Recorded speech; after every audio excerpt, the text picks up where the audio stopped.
Yeah, it's going to be tough, and I feel they're a little bit of a wounded animal at the moment, Bala.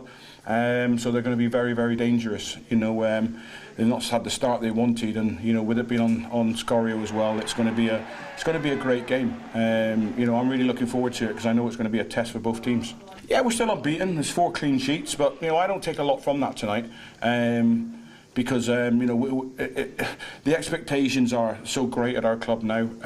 This time last year we were bottom of the league, and now teams are celebrating if they get a point against us. You know, so that's the expectations, and the lads have got to come up to that. You know, I'll match up to it, but the players have got to come on board and got to go and show that you know we can play well, but we have to finish teams off when we're on top like that. You know, we passed the ball around and we created chances, we didn't score. We went long, we created chances, we didn't score. We had set plays, we created chances, we didn't score. You can change the system as many times as you want. It makes no odds. You have to put the ball in the back of the net. That's what changes games. You know, you live and die by you taking the opportunities that you create, and we're not taking them, and we've got to sharpen up in that area.